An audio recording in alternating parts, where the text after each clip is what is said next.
Hello, everyone, and welcome to episode 15 of the Social Sales Engineer livestream, bringing you the best people, ideas, thought provokers, and a sprinkle of entertainment, hopefully, into your pre sales careers every Wednesday. Hello, and most importantly, hello to Patrick, my co host, as always. How are you doing, Patrick? Hey Lydia, I'm doing well. Brilliant. And if hopefully everyone can notice that we are today joined by Samuel. Hi, Sam. Hi Sam. Hello. Hi, everyone. Should we start with introductions? Obviously, or hopefully, me and Patrick don't need to do introductions anymore. But Sam, would you like to give us a couple of sentences about yourself? Also, hello, Ramsey. Hello. Hey, Hi Ramsey. Ramsey. I paid him to be here. Brilliant. Hi, I'm Samuel, I guess. I mean, that's a good enough introduction. Or do you want me to say a little more? It's up to you. Yes, please. Let us know Um, what you okay. do, who you are. Yeah. So I am Go Samuel. for your tea. Tea, obviously. Yeah, no, I'm Sam. I'm a sales engineer. Probably guessed it. But I've been sales engineering for about 6 years now. I do lots of conversations and kind of work with other sales engineers to either kind of like help them figure out challenges to problems, and I also kind of just try and make sales engineering more approachable and just kind of break those barriers down for people getting into it as well. At least that's what I try to do. I don't know if that is what I do yet. Perfect. And you do it for 6 years. So now we already get into the theme of the session. How old are you? I'm only 26, so I've been sales engineering since I was 20. And yeah, it's not the usual thing to happen. I think a lot of sales engineers start after they've done something, you know. Yeah, I can definitely echo that one. So just for reference, I'm also 26. I just turned 26 a couple weeks back. And it is, oh, so yeah, Jason is loving the hair. It's a bit different from my picture. I'm sorry about that. Yeah. This is you actually. That's what it was about about 2 weeks ago. But then I saw Jason. I thought, you know what? He's got a really good idea. Low maintenance. Yeah. Oh, very. Yeah. Sorry. So you just turned 26. Yeah. So I just turned 26, and I have been an SC for 2 years, and I was a network engineer before that. So even though like we're the same age, I had the more traditional, it sounds like, journey from that perspective. I am so fascinated how, because like I know the level of imposter syndrome I'm feeling because everyone around me is both senior in experience and in age. Like I am the youngest person in the team at the moment. Hopefully that's going to change soon. But it is not in the sense of I'm leaving. It's more of a sense of getting the newer and younger people You've heard into it the here career. first, everyone. You've heard it here first. I really am in the office, so I'm not leaving anytime soon. But yeah. So how was it even to deal with that at 20 years old, getting into that career? I'm sorry, Patrick, if I'm jumping the gun, but I have to ask. Jump it. Well, you don't really know. You don't really know what you're dealing with. I mean, sales engineering, it's not the hardest thing in the world. I mean, yeah, it's got its challenges, and it's quite easy to get into, but I think it's very difficult to master it. But I think when you kind of jump in and you don't really know what being a sales engineer is, that's actually quite freeing in a way, because there's no expectations on you or from you, and you don't think you need to do something. You're just like, someone goes, learn this, go and learn this thing, and then we'll get you on a call, and then if someone asks a question, just answer it. That was kind of the first thing I did. Yeah. Cool. And how have you perceived your colleagues? Like, they were maybe even a different generation, right? In terms of. I mean, Lydia kind of put it perfectly. Like, I've always been the youngest person in the team, both from. I mean, obviously at one stage I was the youngest person at the company, let alone the team. But like right now and every other role I've done, I was the youngest, either the youngest person or the youngest sales engineer. And that's a little odd. It's not like hard or difficult. It's different. Yeah. But everyone's usually like either twice your age, or, it's an interesting one, to say the least. I do want to address Andy because we had the chance to speak with Andy last week, and you absolutely also sound and talk like a 26-year-old, if not even younger, Andy. So you're absolutely there. But I absolutely echo your statement around the, I have colleagues who are as old as my parents, and I think that's actually more harmful to them than to me from that perspective. But it is I want to circle a little bit back to the whole idea of what you said earlier, that being an SE is not really that difficult. I think, at least for me, the difficult part was to figure out what the job actually requires from you. And mind you, I've been really lucky with my manager, where he would set like clear goals and what's expected of me. But at the same time, as you said, like we almost have the little cover of like, oh, we're just starting off, or we're so young, we don't have this experience of like 20 years in the field. But at least I do this, and it might be my own personality, where I put a lot of pressure on myself because I need to keep up with them. Do you do that? Or are you a lot more chill from that perspective? I'm probably one of the lucky ones. I've always been pretty chill about everything. That's probably why, I didn't go to university. I didn't really get any A levels or anything like that. A levels are kind of like our just before college, university kind of thing here, and it's like I didn't really do well academically, and so I just fell into the role after being told, yeah, you'll probably be okay with this. But then you kind of don't know what it is you should be doing, and I think it's taken me this long, like 5 odd years, to even realize what it is we do. I used to think that we would like demo merchants. I used to think we would just Demo join monkeys. a call and just show something. But now I'm realizing that a video can probably do that better than I can. So yeah, it's the journey of kind of figuring out what is it we even do. And I think that's kind of the biggest kind of revelation for me very recently. Is I'm like, oh, so we're not actually robots that you put in information and then you get out information. Oh, okay, that makes sense. Oh, what, we're salespeople? Oh no. Me, a salesperson? Yeah, you, yeah. I used to be that person of like, oh, a salesperson? Ugh, no, that's not me. Whereas now I'm like, I'm a salesperson. So it's a bit different. Yes, And it took I you think 6 years, right? Literally. So it's pretty amazing, because the moment we met, I felt really bad, like, because we talked about new talent in sales engineering, right, and how they enter the field.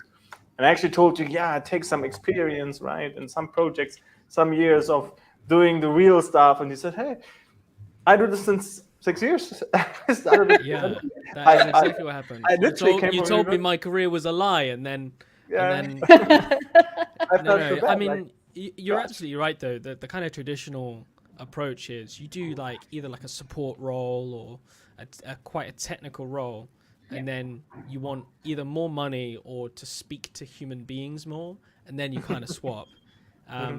Whereas I didn't really know anything. Someone called me up from recruiter and said, yeah, you'll probably be fine.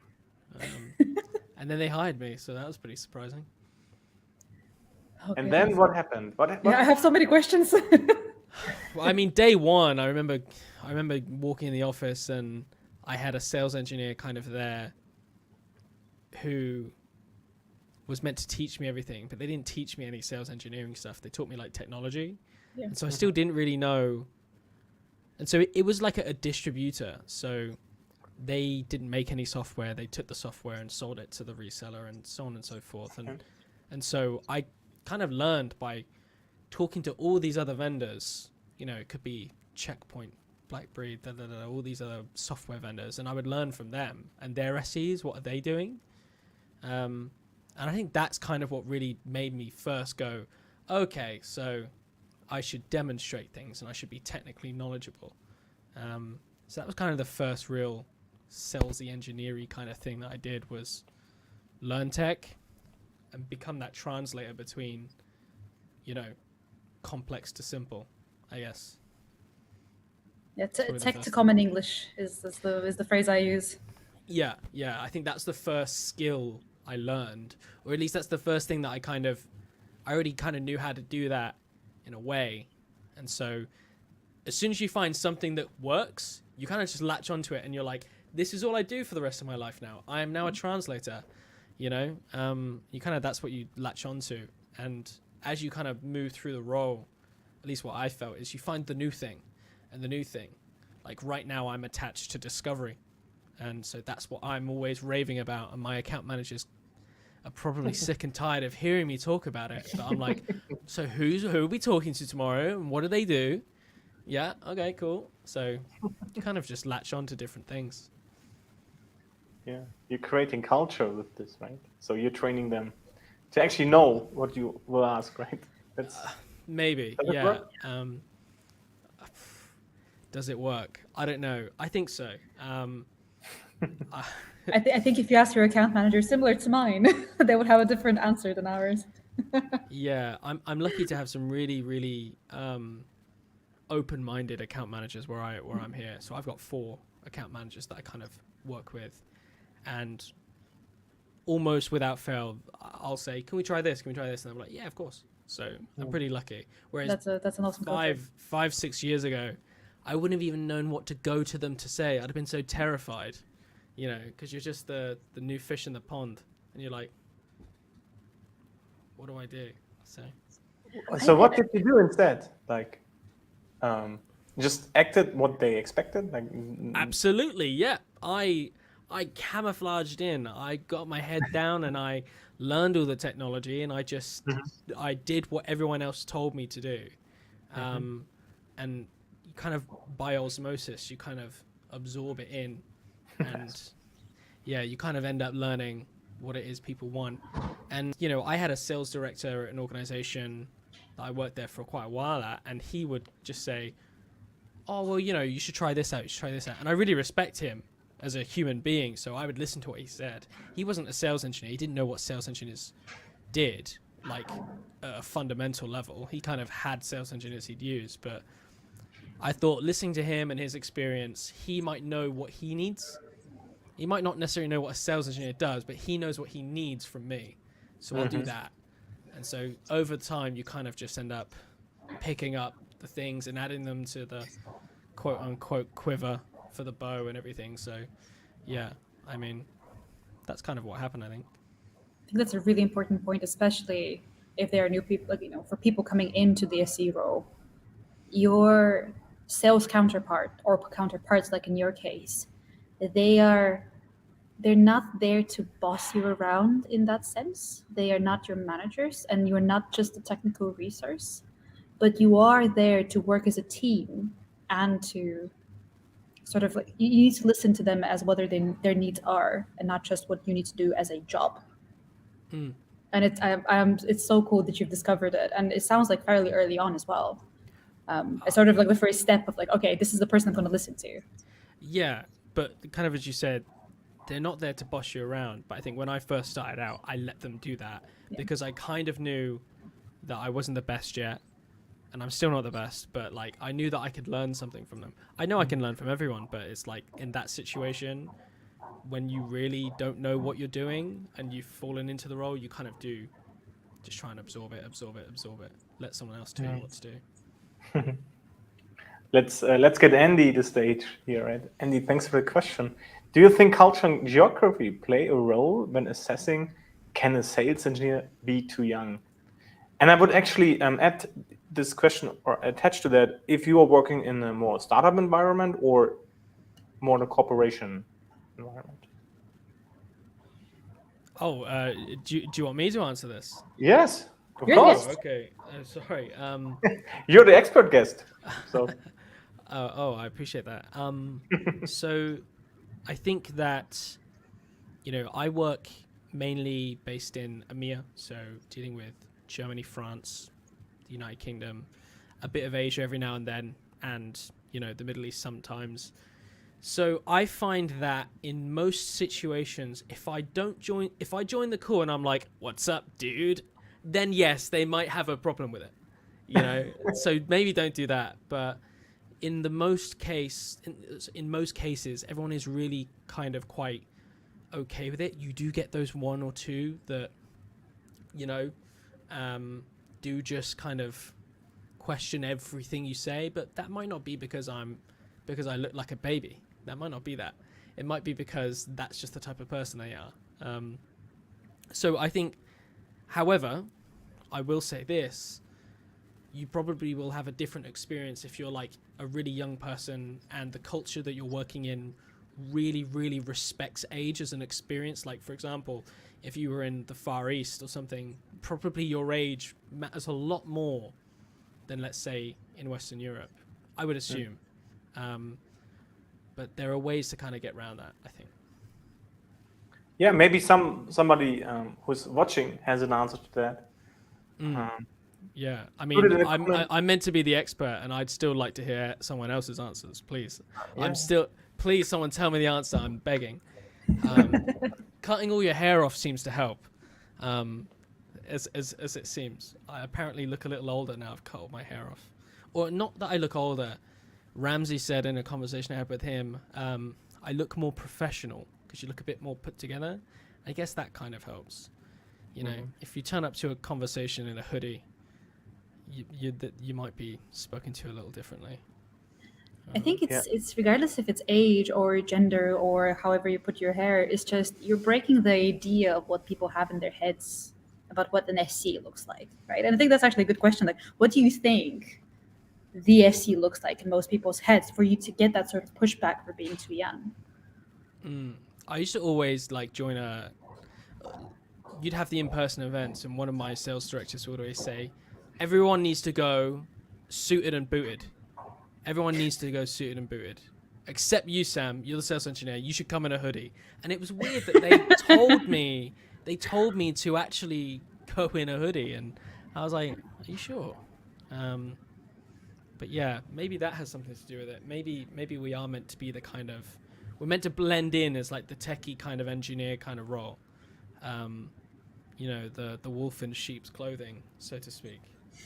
Maybe that's what we're meant to do. Don't tell all of our secrets. Don't share them all. Sorry. Gosh. Is this still true when you say like you feel more like in sales now? Oh yeah, I feel more like a salesperson now. Yeah, and do you suit and boot then, or is it the hoodie? I never leave the house, you know. But I do try, and you know, I absolutely will try my best to look as professional as possible. Mainly because it's an excuse. It's an excuse to dress up, you know, put on an outfit, you know. That's kind of what we do anyways on a Zoom call, you know. Make the lights a certain way, we prepare everything so we look professional. I had to turn my camera off earlier and go and turn that back on, that light. I want everyone to see it. So you do manufacture your Zoom calls a bit like an in-person meeting. So I think it goes a long way. Yeah. Perfect. Thanks, Sanj. Sanj is actually one of my account managers. That's lovely. Welcome. Sanj he's a good lad. I like him. So thanks, Sanj, for stopping by. We appreciate that. And you know, I don't have a turtleneck on. I have the Co-Fence merch, but usually when I wear the turtleneck, people think I look like Steve Jobs. Yeah. We love us some merch. Merch is awesome. Yeah. Oh, by the way, Sanjit, we do have episodes where we have our sales counterparts join in and give us the sales perspective on the pre-sales role as well. So if you're ever interested in joining, that's also a thing we can do. Oh, if you get Sanjit on a call, he'll talk for hours, but in a good way. Not like he won't. You know, you could talk to him about anything. Talk to him about conspiracy theories or football or the sales process. He'll talk, and he's a good conversation. You have been volunteered. Yeah. Looks like. Amazing.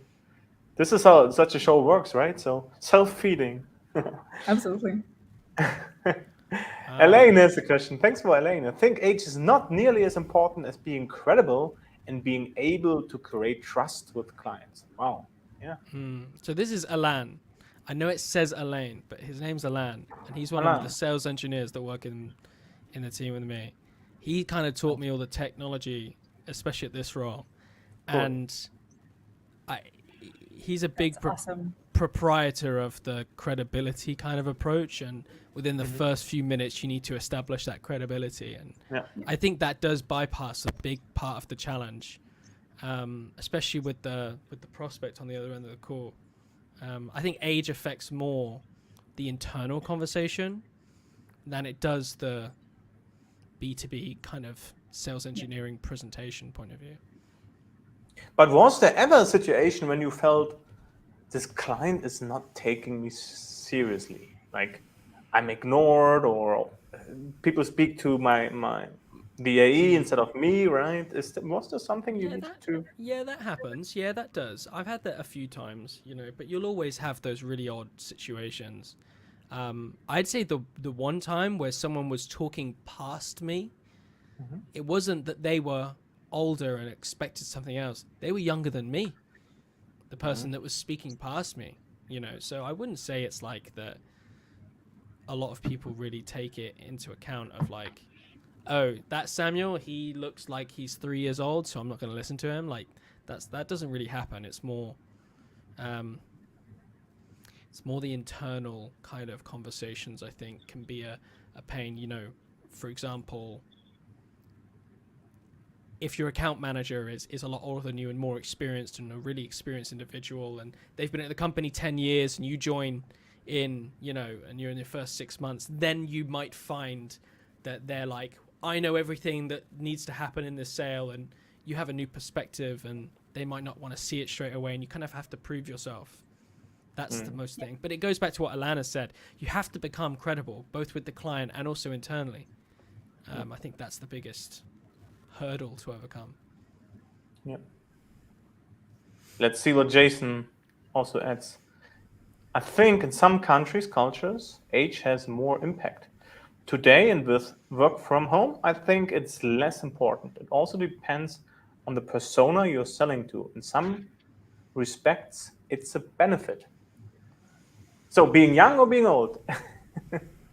It's difficult, isn't it? I think when remote, you can hide a lot of what you are, and I know that sounds a bit sociopathic. I apologize. That's not what I mean. It's like you can tweak it a little bit more. You can come across more professional if you want, or you can come across more informal, and depending on who you're talking to exactly. If I know I'm talking to like, a mid-level kind of decision maker who doesn't care about the big picture, I know I can probably be a bit more true to myself and be a bit more informal. I feel like I can do that more with them, but it all depends on how they are. For example, if they join the call and they're like, oh, hey man, oh, great to see you, oh, how are you doing, how's the footy, all this, then I'll match that. I think that's the key, is matching whatever level you kind of join the conversation at. I don't know if Lydia, you've experienced any of that so far. Like when you're joining a call or something, do you observe the person you're about to have a conversation with and match them, or do you is there like a one rule that you kind of always go for? Absolutely. So I think it's mostly, and I always want to use my foreigner card on this, UK culture as a whole, because I mostly work with the British customers. So that's my first sort of hurdle of understanding what level of both being, where on the spectrum of casual versus super official are you, right? So that's the first thing that I need to keep in mind. And I think, if you're talking about like, how do I match, that's already like so above what most likely people have already seen even during this call. I tend to be quite casual naturally. So I'm definitely doing a lot of mirroring, but also there is a certain, at least for me, and it might come with more experience, like, maybe if I add another 4 years to my SE role like yourself, I will get to that point. But at the current time, there is a certain level that, you're talking to a culture that's quite strict and official as a whole. You add in the fact that I work with public sector customers, and you add in the fact that also they're, the most of the conversations that come in, it's a very sort of adversary conversation. Is not how to explain it. It's we're not coming from a vendor perspective, we're always looked at with a lot more scrutiny than I think a lot of distribution, or at least when I was in a partner organization, we were definitely, we felt a lot more welcome than we do as a vendor, just because the expectations are a lot higher. So I definitely try to do the mirroring, and it's definitely a thing. But for at least for me, and again, it might be an experience thing. There's a limit to how much I can do it. Oh yeah, you have to be a true sociopath to be able to pull that off every single time. And sometimes I have that in me, but the majority of the time like I mentioned at the start, I'm quite casual, I'm quite chill, and so if I can avoid it, I will. But if I need to, be like, "Hi everyone, welcome to the call," I will do that if I have to. But when I'm dealing with if I'm not dealing, because if I'm sat across from someone and they're a similar age as me, they look quite similar to me, and they have the same accent as me, then we immediately have bonded over our location or what we're doing, and then you kind of immediately build that bond between whoever you're talking to, and you can take it in whatever way it goes. But if I'm talking to someone like, a Polish reseller, who's doing deals over there, it's much harder for me to immediately bond with them. So I have to play it a lot safer, and I have to resort to the more formal, professional approach until they give me something to work with. Maybe they laugh at something I said and I'm like, oh, he likes that one, and then I'll work with it, Actually, it's quite funny that you raised the Polish as an example, because on the other side, when I do get the opportunity to work for people that are not natively British, that's always so much easier for me, because we have that, again, you said, the connection immediately of something. We're both foreigners in a foreign land. We can immediately talk to each other on a different level that I can ever potentially with Englishmen. I guess it's kind of like an unconscious bonus, I guess, to especially if you think the majority of buyers are going to be looking similar to me. They're going to be male, they're going to be white. It's like an unconscious advantage I have. So it's kind of like a thing that I kind of get access to, and you're less likely to find in the public sector or the British kind of customer base someone that matches your background as well. So I guess there is an advantage there, but I think as soon as they give you something to work with, if you can latch on to that and work with it, you're basically you're fishing for something. You're fishing for that emotional hook, and as soon as you get it, you can kind of work with it, I guess.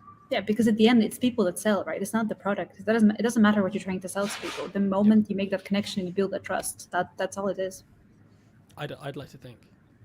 Yeah. So let's get in Ramsey. He waits for a while now. So Ramsey has, I think, a really good question. Is it possible for someone to use their young age to your advantage, in the sense that you can get people, even customers, to take you under their wing, to be more open with you and mentor you about their needs?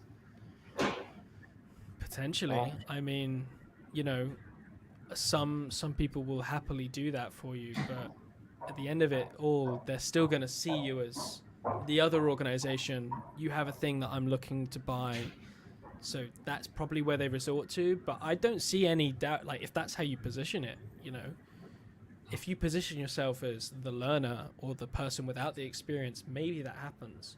But if you think about it, the majority of cases, we as SEs or consultants are kind of meant to be exactly that.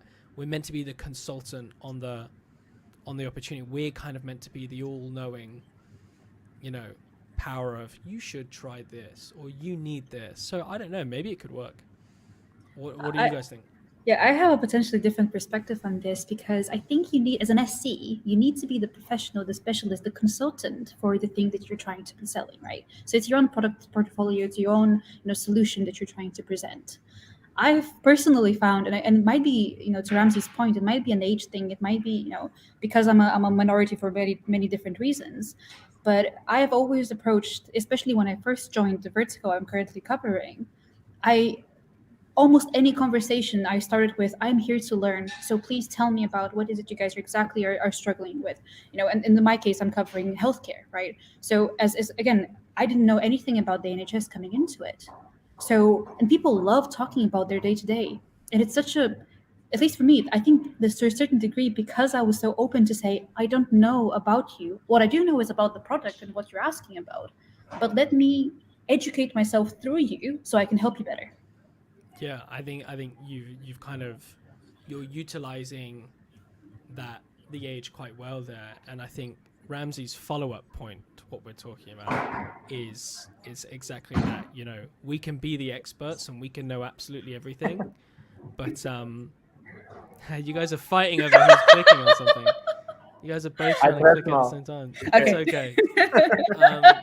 But exactly to Ramsey, you know, we can still be the learners about their issues, and I think, you know, you kind of both are kind of, you're both hitting the nail on the head there. I think it's kind of like, we try to do that with our discovery as SEs. Like, we try and learn what they're going through, and we try and use the empathy to get the emotional hook and kind of become that trusted advisor, I guess. I know it's a laborious quote to use that, but yeah, I think that's kind of a really interesting way to use it, and I didn't think about that. Even though we're probably already doing it anyways, we're probably already saying, oh, you know, I'm here to help you. You know, I'm here to understand what you're going through. I actually say that sometimes quite often. Is like, That's cool. you know, I'm here to understand what you guys are going through, so your time is used in the best way. And I sometimes just open with that. You know, I don't want to waste your time. Is basically what I say. Yeah. There's one advantage I have in mind, and of the young age, and actually it's exactly this. Is when you look, for example, at SDRs, right, who build a network from early age. Like it's the same for you, right? So you begin like starting an expert career very young, and it's like a compounding effect. I think people you meet, right, connections you make, you're building a very strong network for yourself. You're building an expertise that, and I think this is what we discussed as we met, Sam, that you do a lot earlier than most other people who come maybe like very late into the field, maybe in the 30s or 40s, right? And that they start as sales engineers. And then, yeah, I remember I did this with, how old was I? I don't know, something 30. And then my account executive asked me, hey, where's your network? Whom do we go after? I said, I have no network. I did product management at IBM. I was integration architect. I have no idea what you mean, right? So, and this is a huge advantage, I think, that you build with your young age. Do you agree? So when you look back at 6 years of sales and demo and... Yeah, I mean, you know, the benefit of getting into sales engineering later is that you've either, and I'll take Alan as a good example here. You know, Alan's background, and correct me if I'm wrong, Alan, if you're still here or not, but Alan's background was kind of in the SecOps realm where we now sell into, and so he can speak to what the person is actually going through better than I ever could, because he was there and he did it. Now I kind of just steal all his stories and pretend like that's what I do. You know, I'm like, yeah, I know what you're going through, man. You know, because I've been using that system, and the only reason I know how to actually communicate that is by listening to Alan say his real stories about what he's really going through. So I think you do get that experience, or sorry, with that experience, you gain that benefit to kind of pull people across using what you did go through. But what I kind of have to do is kind of what Steve has mentioned, is that you kind of need to build. You've done it again, haven't you? Yeah. And I will stop touching. And so No, and so, you do this now, please. Okay, I do this now. And so Steve's kind of pointing there how, like, you start off, and I realize there's a lot of words here, but essentially it's kind of like you're bypassing the initial judgment and pre-assessment that they've had, and then once you've broken through that, especially if you don't have the experience to rely on, you then build up the credibility slowly. Because I think the older you are, the more experience you bring over, you can probably establish credibility with fewer words. And I think you can still, if you're young, get to that level of credibility, but it might take a little longer. It might take another call, might take some more fancy words, you know, like laborious, for example. You know, maybe using that helps. But I think Ramsey's point of using it as a kind of motive or a way to get in more is really powerful. There's a question that is in my mind all the time now. I get sometimes asked by people who want to join a startup, are very young, and they want to join as sales engineers. And I would say, okay, maybe take 1-2 years and do something in the realm, like implementation and stuff. Would you tell them, do it like me, just start with Yeah, no further absolutely. experience? Or Yeah, would you recommend? absolutely. Okay, Yeah, good. I get people saying that all the time. Like, "Oh, I'm Yeah. just coming out of university." I met this cool guy at one of the pre-sales collective meetups, the one in London actually, and this I'm gonna call him a kid because he was a kid. He was what 18, 19. And I don't mean that in like a derogatory sense. Like he was literally the youngest person in the room, but he was there and he was saying, "I want to be a sales engineer. Who do I talk to? What do I need to learn?" And so I basically told him, you need to just push. It doesn't matter how young you are. You'll be fine. You'll be doing this younger than I started if you do it right. And I think that's really cool because you kind of are expected to make the mistakes and learn. And also, if you aren't failing, you aren't really learning, are you? So I think if someone was to ask me again today, and I'll always say this, oh, I want to be a sales engineer, I'm going to turn around and I'm say it's tough to become one, but you should do it as soon as humanly possible. Because by the time that you get to the same age as the other sales engineers, you will probably be 2-3 times more effective than them. Not that it's a competition, but you'll have learned a lot of mistakes or sales engineering specific mistakes, but they will have learned operational mistakes. You know, if you've been in the SecOps team for 10 years, you know the mistakes SecOps make, but if you've been an SE for 10 years, you know the mistakes an SE makes. And so it's a different approach, you know. It could be that one is more beneficial than the other. If you're trying to get into a really technical role, then maybe your approach might be right, Patrick, of like saying, go be on the support desk for a year or something. Maybe that's it. Yeah. And how important are the anecdotes of experienced colleagues? So who have done it? Yeah, massively. Like I referenced Alan earlier, like I rely on my more experienced colleagues to kind of work from. Oh, and here's another one here. Sanjit, let me read this.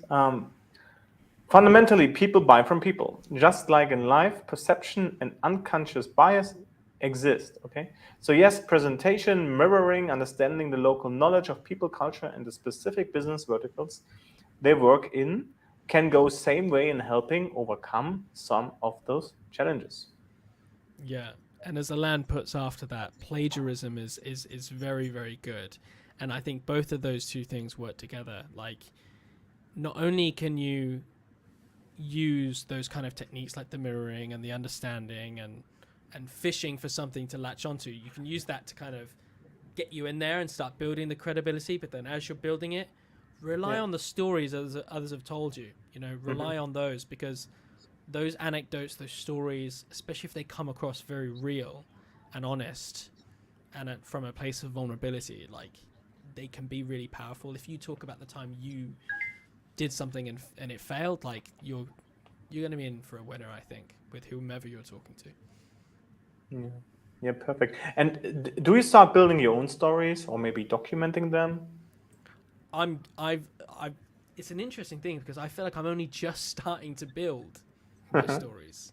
Okay. You know, I've been doing this for a while, and I'm only just starting. Well, I've only just realized how useful having your own stories are, and like your own anecdotes to lean on. But for example, in the case of Sanj, you know, he's been here talking and contributing, but I now use the work that I do with him to inform the work I do with my other account managers, or maybe if we did something really powerful, I'll then say to another internal kind of business unit, oh, we did this and it really worked, you should try it. And they're like, oh, wow, that's really cool.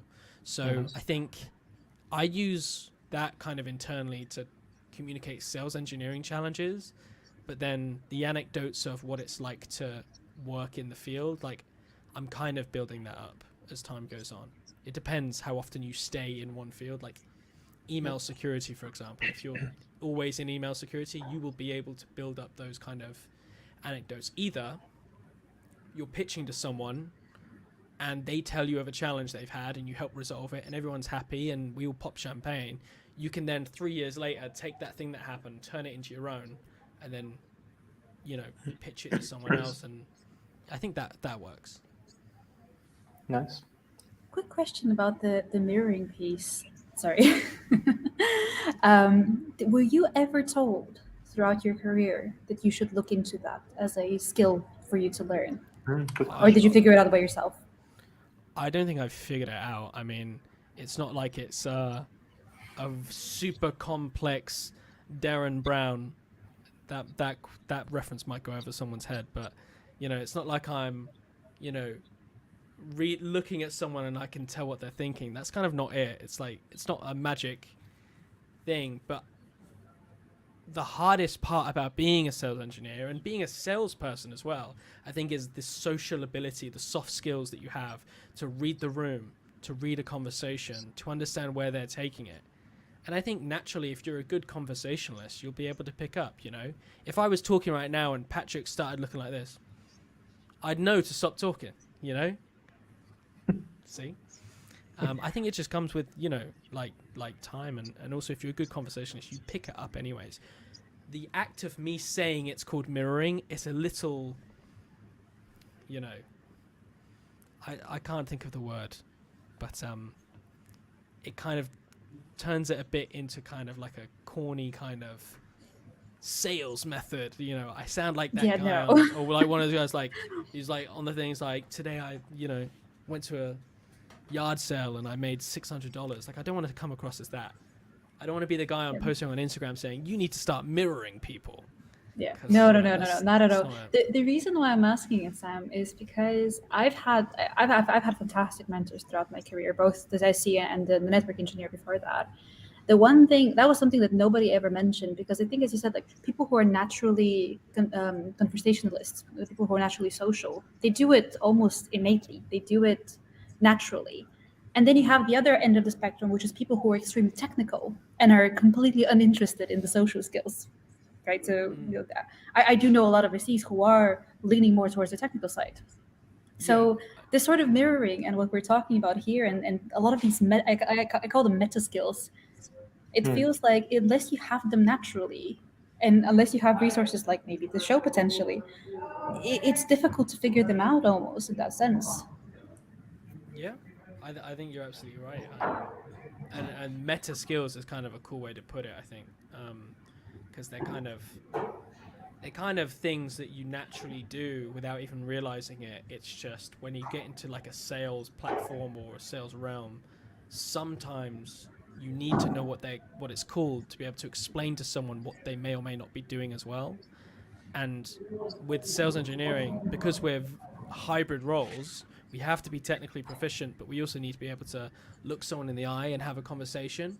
You know, like it's quite difficult to train the looking in the eye bit. That comes with experience, but the technical bit, you know, stick them on a 3-week course, they'll learn it. Yeah. You know, that's what I think, anyways. And that there's a book about this, right? So when you talk about mirroring, labeling, all those techniques, Never Split the Difference. I think Chris Voss. Have you read this? Well, yeah, you've got that. You've got How to Win Friends and Influence People. You know, there's lots of them. It's a bit older, kind of, yeah. Yeah. No, that is quite old, actually. Yeah, but it's kind of like putting social skills onto a page and seeing if you can understand them. That's probably the hardest thing to actually. I can't read a book and go, yeah, I know how to have a conversation now. No, of course not. But you can put in a book how a system works. Yeah. You know, you kind of need this kind of like situation where we can show examples, or maybe actually going to, for example, coaching, I think is so valuable, like in-person coaching or video coaching, because you can actually practice the real thing. And it seems a bit weird, you know, like role playing with your friend about how to sell something. But if you want to learn social skills or like that kind of meta skill, as you put it, like I think that's how you want to do that. It works, and it has feelings every time, right? If you put up the right situation, people will like have sweaty palms, right? It's like Also, it feels like, it works. It definitely works. Oh, so Patrick, is this the point where we mentioned the Dungeons and Dragons is a fantastic way to? Yeah. I agree completely. So, I agree completely. okay, get out your dice. We have 15 more minutes. Got a custom D20 hidden around here somewhere. Yeah.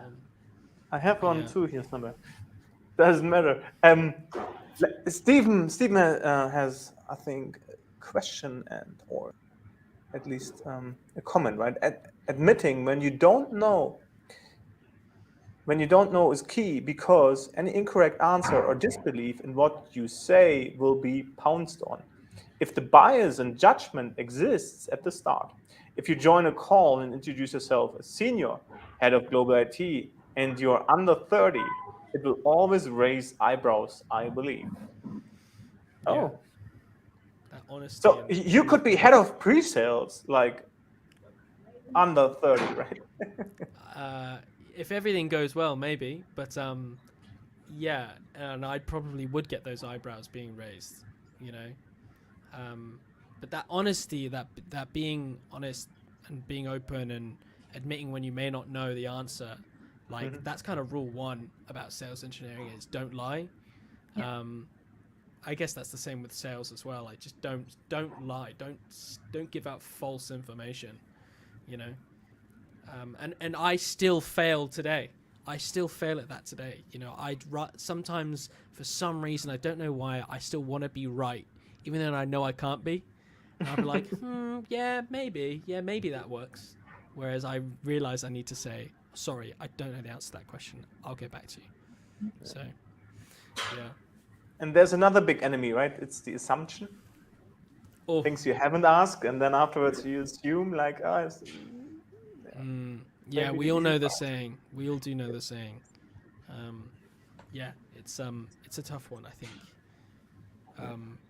The idea of being truthful and being honest, though, I think if there's one way to be credible with someone, it's being vulnerable and self-aware enough to admit that you don't know the answer. And I think some SEs that are more on the technical side can sometimes struggle with that. I've seen it happen, but I think the majority of people just normally are pretty good at not lying, you know. It's usually not a cool thing to do. Yeah. Do you think it has to do with, like, if you're very technical, that you think the technical knowledge is actually what makes you valuable? I wouldn't know. I mean, I'm not a very technical human being. I mean, I can do some port forwarding on my home router so I can play in Minecraft with my friends. I mean, I can do that. Congrats. But, you know, thank you. It took a lot of YouTube videos for me to watch to learn how to do that one. But I feel like I'm more salesy. But I remember when I didn't. I remember, you know, in year 1 and year 2, I was like, I'm technical. I'm a genius. I'm so smart. That's what I would think to myself. But I think sometimes you can be overwhelmed with fact and getting it right, that sometimes you might think, I'm the expert, so I should know the answer to this question, but I don't, so I'm going to wing it, you know. And you'll be on a really, really important call.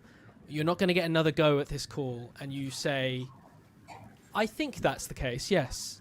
And that one thing of you saying, I think we can do that, you know, is... And if you don't follow that up with, I'll double check that for you, then you're going to have a bad time, probably.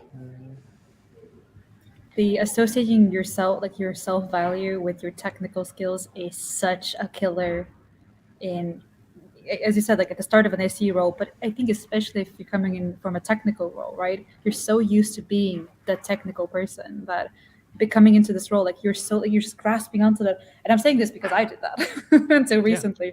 Just like the only value I bring is my knowledge. That's all I do. Yeah, agreed. I think. I think that's a bigger thing. Like it's really more general in the SE realm. Yeah.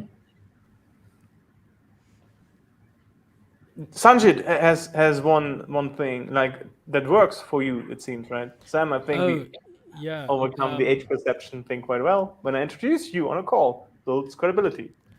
So this is an example of me going to Sanjay and saying, "Hey Sanjay, I look like a baby when we have these calls. Do you think there's anything we can do to fix that?" And so Sanjay came up with the idea of actually introducing me, not in like, he doesn't say I'm senior head of pre-sales. I mean, I wish he did that, but you know, Sanjay introducing me as his quote unquote technical expert or his engineer. Gives me a level of credibility walking through the door that I otherwise wouldn't have if I, just started talking in a conversation. So I think Sanjay has come up with a way to kind of not put it in everyone's face that I'm the technical guy, but I think we do it quite well together. It's kind of like a thing he kind of does.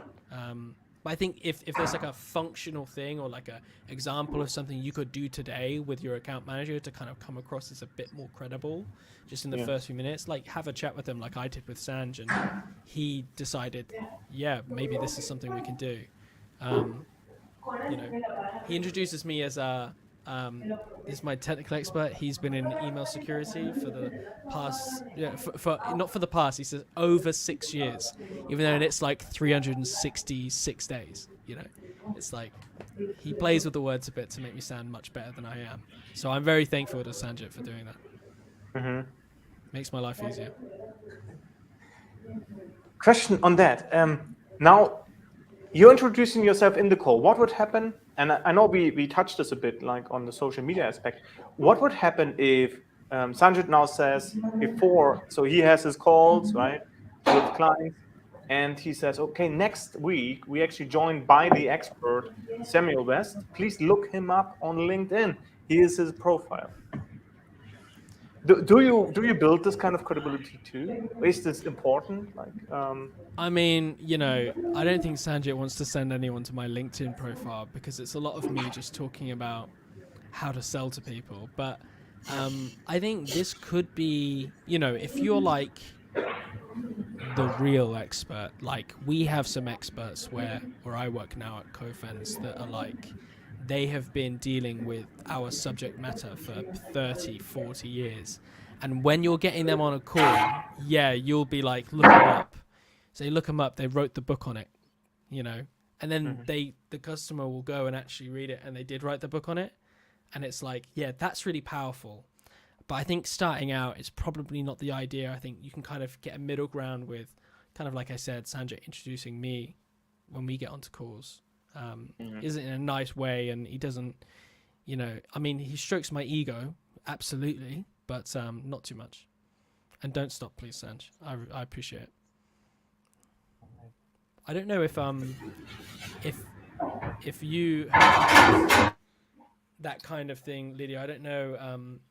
Obviously, I think you're dodging a lot of noise right now in the background, but the idea of have you worked with any ways to kind of build more credibility or anything like that? Oh, now you're muted, Lydia. So. As I was saying, apologies for everyone. It should have been muted when the little light on my mic comes off. But obviously, even though I'm a technical person, I'm not technical enough on that front. On that point about credibility, and I think it's down to how you. I'm trying to think about this, but in the field and the products that I sell at the moment, certifications is a big thing. My background before I became an SC is a big thing for me. So I tend to, the way I introduce myself, and I need to actually, I like this idea of your AE introducing you to build that credibility. I might actually offer it to my and see what she thinks. But I always emphasize the fact that I'm fairly new to the company I work at. But before that, I used to be a network engineer doing X, Y, and Z. And, I have my certificate, like, that's why I'm such a show off. Like, I have my certifications on LinkedIn. I have them on my email, like on the email signature, because that's how I think people can, to a certain degree, perceive that I know a lot more than I actually do. But there's a level, I think, of like signature, of email signature, where you kind of, as you start out, you kind of add all your PhDs and your BScs and all your certs and everything, and then you get to that point where you realize I'm at that level now where I don't need it, and then it drops off, and then it just says your name and not even your phone number. Like you'd say, no, you're not calling me. You're not calling me. I'm too good. But yeah, you should really try it. I think I spoke to Sanj about it, and he was so welcoming and open to the idea of it, and it was his idea, and he can say things about me that I cannot say about myself. Mm-hmm. He can say he can say expert. I'm not gonna join the call and say, yeah, I'm an expert. I mean, I'd love to say it. If it worked, I would say it, but no, your AE can kind of say more about you, because in the long run, though, it benefits them. They have someone they're building credibility with. Your AE already knows that you're an SC, and they know the goal is to get you in and to get you trusted and to build that credibility with you. Perfect. Let's give Ramsey the stage also. I think might be the last question, actually. Do you have your story that you tell customers about the other customers you have helped? If I found it, if that's done properly, that builds some credibility, and I mean only some. Yeah, I mean, there's that methodology, like in the Great Demo methodology, which if no one's too familiar with, you should go and search it out, because I think it's got some really interesting points in. But one of the points inside that Great Demo approach is the idea of the vision generation approach, and the vision generation demonstration uses previous customer that you've worked with, and so you can kind of use a conversation you've had with another customer or something like that. Yeah, you're right. You can kind of use that kind of anecdote or that recent customer you've had success with and use that. We use that quite often where I am now to kind of showcase what the art of the possible is. If someone wants to know, well, what can you guys do? And I'll be like, well, last week I spoke to someone, they had this issue, and I go through it. And I guess in a way, without realizing it, I'm kind of talking about how I helped them in a way, I guess, without realizing. But I think that builds credibility, not to me as an individual, but to us as a team. So I think when Sanj and I, for example, are pitching and we're talking about someone we previously helped, that builds credibility for both of us and credibility in the organization, which in some cases can be just as valuable as building credibility in the individual. Yeah. And they crave, from my perspective, prospects crave for insights from competitors or other companies in the field, right? If we start talking about them, what they do, how they react, what they do with trends, mitigate risks, and stuff like that, that's when they like, wow, yeah, tell me more. Don't stop, right? This is really valuable. Yeah. So perfect. I agree completely. I think utilizing there's one or two stories that I think almost everyone always says when we got on the calls, and Sanj and I have our one or two that we always reference, and we find that it works because it either generates more questions or it generates more discovery or it generates credibility, and either one of those are really powerful. But I think overall, and I realize we're coming to time, so I'll stop there, but there's kind of like an overview, I guess, to being young as a sales engineer that I think is quite valuable. You know what I'm hearing, Patrick? I think we need to have Sam back on again. You're welcome. Oh, I appreciate it. I remember, I think it was maybe episode 3 or 4. I think I was in the comments and I said, I'm going to be on this one day. I'm going to be up here talking. And here I am. Quicker than you thought. Right? Yeah. Here you go, Mum. I made it. But no, I think overall, I think being young is not, it's not more difficult. It's not more difficult, so to speak. It's just your focuses are different. You're focused more on kind of how you're coming across. You're focused more on creating credibility rather than naturally having it. I think just if you're doing that, you just need to be aware of that.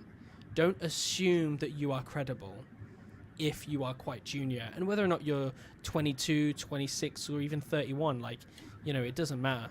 If you're early in your career, and believe me, until you're 35, 40, you're still early in your career. Don't worry. If you're in that age, 20 to 40, don't worry, you're going to be fine. Just focus on establishing that, especially as an SE. As a lot of people have said today, that's one of the most important things we can do. I think Thank you it's so much, such a Sam. brave move what you did. Yeah. Sorry, Lydia. No, it's again absolutely echoing what Patrick was saying, and I talked over him. You've done something incredible, and absolutely, I think we should all hear more from you when it comes to that. But thank you so much for. I wouldn't call it brave because I didn't know what I was doing, really. Well, The majority of the time, it's kind of like retrospective bravery, I guess. Yeah. I appreciate it. Should we close off then? Thank you everyone for joining us on the comments today. It was very busy. Even if Sam is claiming that he has paid some of them, I don't think that's true. Oh yeah, absolutely. So thank you everyone. Sam, where can people find you if they want to see and hear more from you? You can find me on Twitter. You'll find that somewhere. Just search for me on my LinkedIn or come see me on LinkedIn. If there's one thing I can do, it's try and help people either become sales engineers or if you're going through something as a sales engineer, come and chat to us.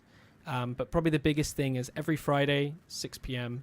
BST, there is a call. And it's not me talking, it's SE experts just coming in.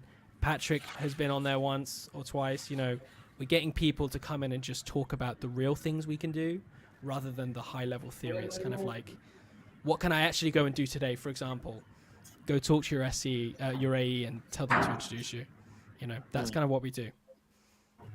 Perfect. No, that is awesome. Thank you so much. It's been an absolute pleasure. Yeah. And with leaving the show now, please subscribe to the YouTube channel if you haven't, so you're informed of every live stream. You can watch the recording. Send us comments even afterwards, even if you watch the recording. Thank you very much, everybody. Thank you, Sam. Thank you, Lydia. No worries. My pleasure. And thank you. We are out.